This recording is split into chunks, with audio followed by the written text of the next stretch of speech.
guys, welcome to episode 60, part 3 of Kenya's premier sports video podcast, the Three Quarters Podcast. As usual, we'd like to remind you to jump onto the hashtag Road to Japan to support the Kenya Simbas as they are still looking to qualify for the Rugby World Cup in 2019 in Japan. I'm Tamima Duffield. And I'm Ngaro Kamuya. So, football. Yeah. So we start off with the E.P.L. wrap-up, basically. Yeah. Match day 28 review. Our feature game was Man United versus Chelsea, and a 2-1. And a 2-1 to Man United, goals by Romelu Lukaku and Jesse Lingard. That's after Willian had actually scored for Chelsea.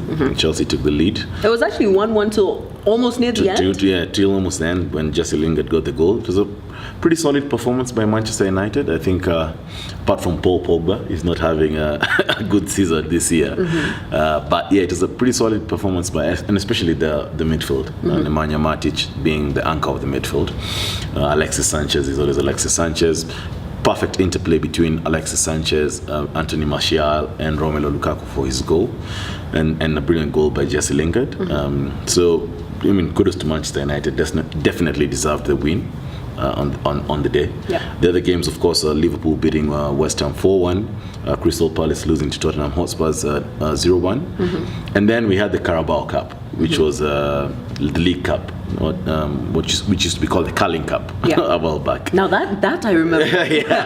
So it was between Manchester City and Arsenal, and City beating Arsenal convincingly 3-0, goals by David Silva, Vincent Kompany, and Sergio Aguero.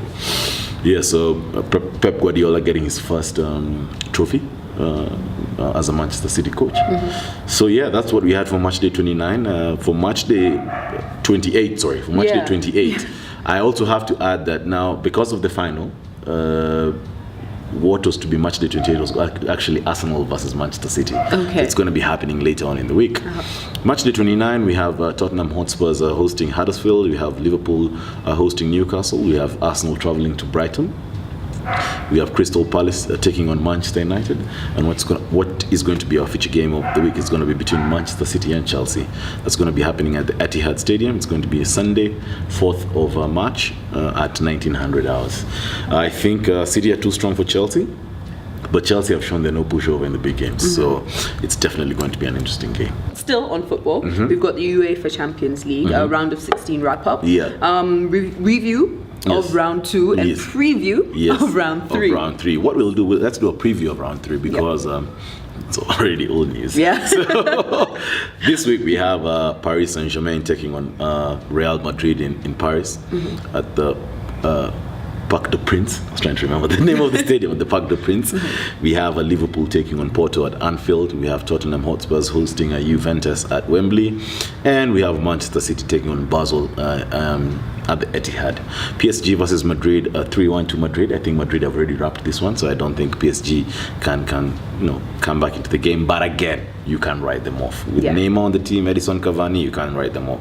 Liverpool versus Porto, pretty much sealed. 5-0 for Liverpool in the first leg. It's going to be a tough one for Porto. The most interesting game to me is going to be Tottenham Hotspurs versus Juventus. It's a 2-2 draw from Turin. Now they come back to Wembley, and Juventus actually... I would actually put my money on Spurs for this one. They're playing at home. I think Spurs are going to beat Juventus. Manchester City versus Basel, pretty much wrapped up. Manchester City beating Basel 4-0. So I think they are going to be going through to the quarterfinals. So we move on to basketball, where we had the NBA All-Stars game, which happened this past week. And I just want to know your general thoughts on the new format. Winners and losers. Winners being the LeBron team, winning 148 points to 145 for the Steph Curry team. And we'll touch on something about Shaq and Kobe. So we had our All-Star weekend, which is normally the halfway point of the NBA season, and the NBA decided to switch up things. I think the All-Star started losing its mojo, for lack of a better word. So the NBA switched it up and had the format changed. Basically, the two people with the most votes were going to pick. They would choose starters from the Eastern Conference and the Western Conference, and the two people with the most votes would come up with their teams. So we had Team LeBron versus Teams Stephen, and Team LeBron won 148-145. We also have All-Star Weekend also has the Celebrity All-Star Game. We have the three-point contest which was won by Devin Booker of the Phoenix Suns. We had the slam dunk contest, which is also a highlight, which was won by Donovan Mitchell. It's good to add also that LeBron James won the MVP, most valuable player for the 2018 All-Stars. So yeah, I mean, I think you get the feeling that the game is a bit more competitive. You can see guys playing, defense, and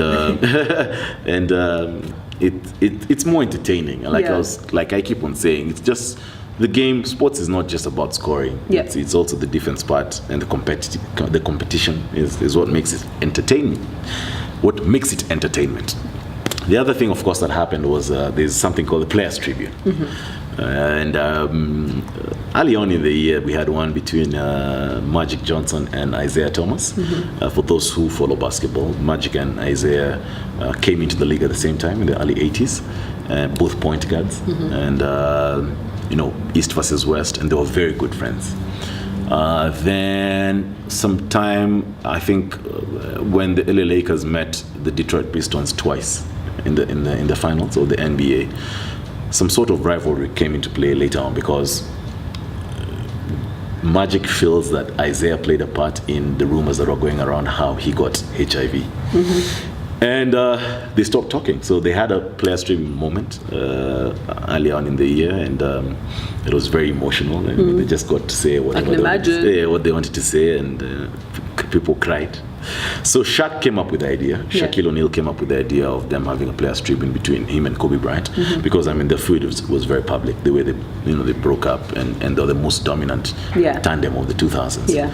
So they decided to do a Players' Tribune, and it was a very nice 40-minute discussion between two guys. The competition. Like Kobe saying that he just wanted to have more rings than Shaq, which he ended up doing. But mainly just grown men sitting down, acknowledging the mistakes that they made, thinking about what would have been had they stuck together. And it's an interesting one. I'd recommend guys to watch and showing even the small things about, like, they talk about the first fight they ever had, Shaq and Kobe, and you're like, Jesus, like, this actually happens. So it was an interesting one, and definitely one I would recommend people to watch.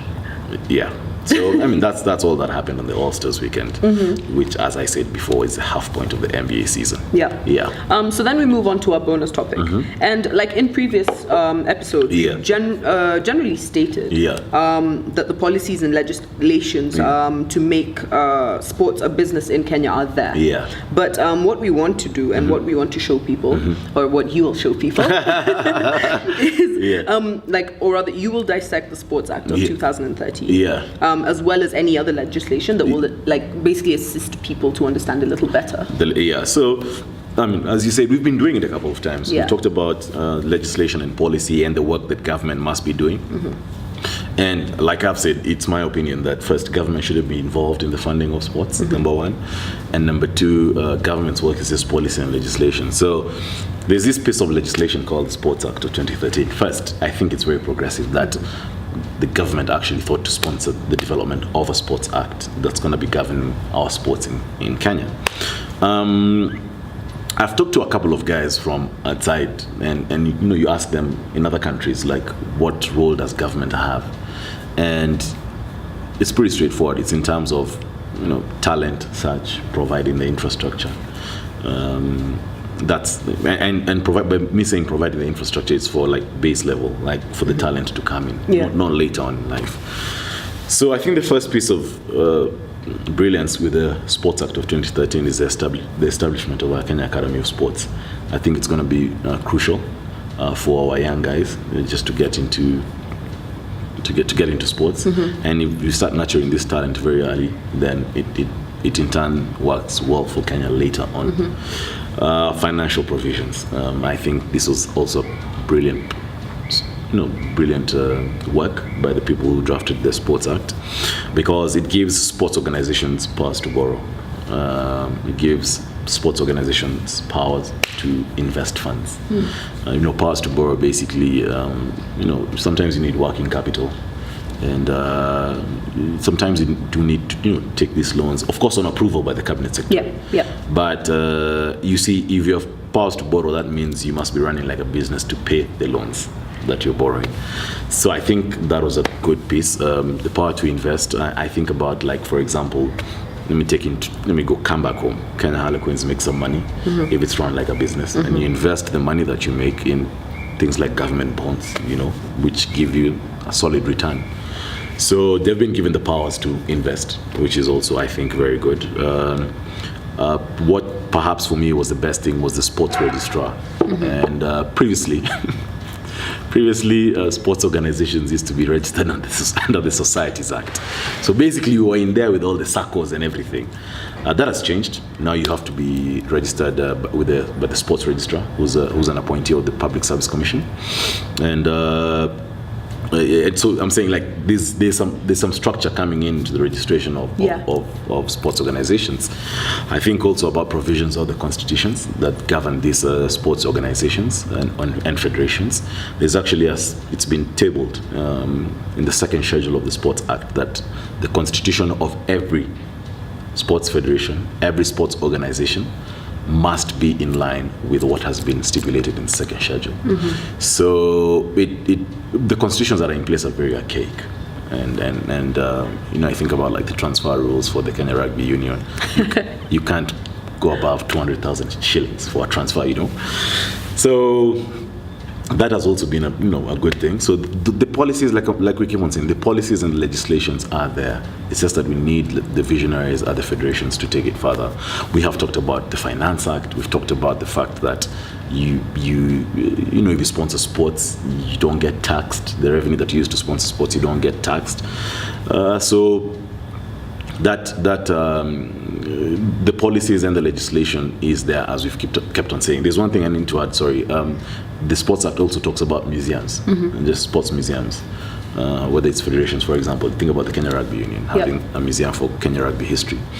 And it's a way to generate money, because I have been to the Springbok Museum in Cape Town, and I see how they generate money. I think a tour is like 50 rand or something like that. There's merchandise for the Springboks, there's caps and all that. So it's a way to generate money, which ends up with a 10-minute short film about the history of South African rugby. So that's also a good thing, and it's not just for rugby, even football, just documenting our history, and you'll be able to make money off it. So, like we keep on saying on the Three Quarters podcast, the policies and the legislation are there to make sports a business. We just need, number one, our people to start watching our local sports, and the people leading the federations to actually be in that because of the love for the sport and not just to eat money. What he said. Tell us if you agree. Also, where are our basketballers? Like, do you see them on our pages? We need to see them, right? Yeah, we do. So guys, please, we need to see you. Remember, you can do this by following us on Instagram, liking our page on Facebook, and subscribing to our YouTube channel. I'm Denima Duffield. And I'm Naraka Muya. That's it for episode 60. See you in 61. 60!